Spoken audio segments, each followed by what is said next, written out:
نا یعنی ہم جب نماز شروع کرتے ہیں تکبیر اولیٰ تکبیر تحریمہ کہنے کے بعد جو ہم سب سے پہلے ثنا پڑھتے ہیں سبحانک اللہم، کیا ہم اس کو درست پڑھتے ہیں؟ کیا ہم ٹھیک پڑھتے ہیں؟ بہت سارے لوگوں کا سوال ہوتا ہے جی اللہ تعالیٰ نے قرآن پاک میں ارشاد فرمایا ان الصلاۃ تنہی عن الفحشاء والمنکر، بے شک نماز بے حیائی اور برے کاموں سے روکتی ہے۔ ہم پانچوں نمازیں بھی پڑھتے ہیں، وضو بھی کرتے ہیں، قرآن پاک کی تلاوت بھی کرتے ہیں، لیکن ہم گناہوں سے نہیں بچ پاتے۔ ہم سے گناہ پھر بھی ہو جاتے ہیں، ہم گناہوں سے بچنا بھی چاہیں تو بھی گناہ ہو جاتے ہیں۔ تو اللہ تعالیٰ کی بات تو سچی ہے، قرآن پاک میں اللہ تعالیٰ نے جو ارشاد فرما دیا وہ تو کبھی بھی جھوٹا نہیں ہو سکتا۔ اللہ تعالیٰ کا کلام برحق ہے، اس میں کوئی شک نہیں ہے، لیکن ہم نماز پڑھتے ہیں، نماز پڑھنے کے باوجود ہم گناہوں سے نہیں بچ پا رہے۔ ان سے میرا سوال ہے، کیا ہم نماز پڑھتے ہیں کسی سے نماز سیکھی ہے؟ کیا ہم نماز سیکھ کر پڑھتے ہیں؟ جو نماز ہم شروع کرتے ہیں تکبیر اولیٰ، جس کو ہم تکبیر تحریمہ اللہ اکبر ہم جو کہتے ہیں، کیا ہم اللہ اکبر درست انداز میں کہہ سکتے ہیں؟ کیا ہم جو ثنا پڑھتے ہیں، کیا ہم ثنا پڑھتے ہیں؟ کیا ہم ثنا کو صحیح پڑھتے ہیں؟ کسی سے ہم نے سیکھا ہے اس کو پڑھنے کا انداز کیا ہے، اس کو پڑھنے کا طریقہ کیا ہے، اور اس کے بعد اعوذ باللہ بسم اللہ پڑھتے ہیں، کیا ہم نے کسی سے سیکھ کر پڑھا ہے کہ اس کا صحیح تلفظ کیا ہے، اس کو کیسے پڑھا جاتا ہے؟ اور سورہ فاتحہ پڑھتے ہیں، کیا ہم نے کسی سے سیکھی ہے سورہ فاتحہ؟ اور اس کے بعد ہم جو سورت ملاتے ہیں کیا ہم اس کو صحیح پڑھتے ہیں؟ اور جو ہم رکوع کی تسبیح پڑھتے ہیں، سجدے کی تسبیح پڑھتے ہیں، التحیات پڑھتے ہیں، درود پاک پڑھتے ہیں اور مسنون دعائیں پڑھتے ہیں، کیا ہم نے کسی سے سیکھ کر پڑھنا شروع کی؟ نہیں، ہم جیسے ہم نے پڑھا ہوا ہے ہم ویسے پڑھ دیتے ہیں، ہم اس کو صحیح طریقے سے سیکھنے کی کوشش نہیں کرتے۔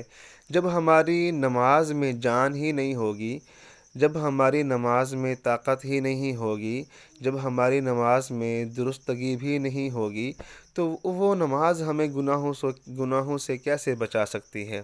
جب نماز میں جان ہوگی، ہم نماز کو سیکھ کر پڑھیں گے تو ہماری اس نماز میں جان بھی ہوگی، طاقت بھی ہوگی، اور وہ نماز ہمیں گناہوں سے بچا پائے گی۔ جو بھی دنیا میں کام ہے وہ کام ہم سیکھ کر کرتے ہیں۔ کیا نماز ہی ایک چیز رہ جاتی ہے کہ ہم اس کو سیکھ کے بغیر ہم پڑھ رہے ہوتے ہیں؟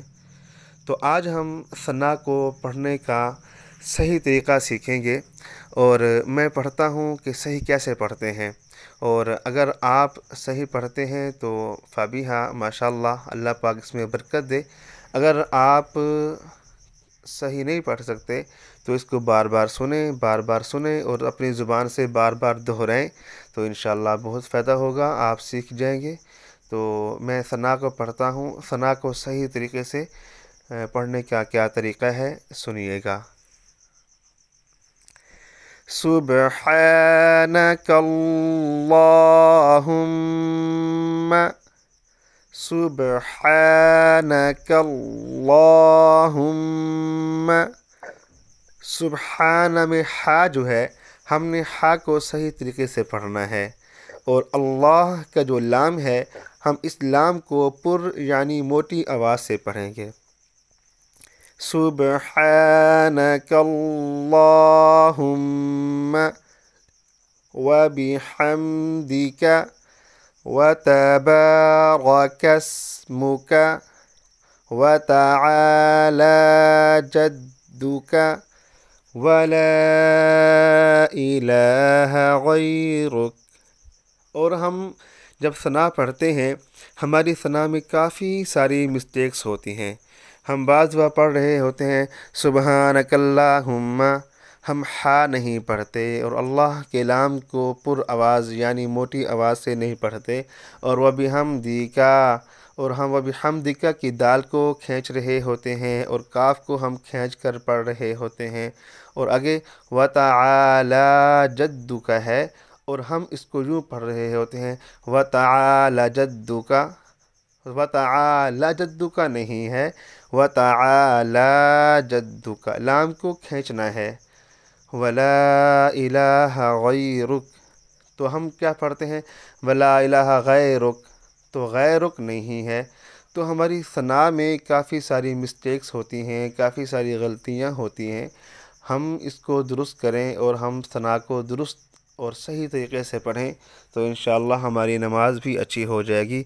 میں ایک مرتبہ ثنا کو پڑھتا ہوں اور انشاءاللہ آپ کو اس کا بہت فائدہ ہوگا، سنیے گا۔ سبحانك اللهم وبحمدك وتبارك اسمك وتعالى جدك ولا إله غيرك۔ آپ اس کو بار بار سنیں اور اپنی زبان سے بار بار دہرائیں تو انشاءاللہ بہت فائدہ ہوگا۔ اس ویڈیو کو آگے زیادہ سے زیادہ شیئر کیجئے تاکہ زیادہ سے زیادہ لوگ اس سے فائدہ اٹھا سکیں۔ السلام علیکم ورحمۃ اللہ وبرکاتہ۔ سبح هلل يا الله يا الله أحيا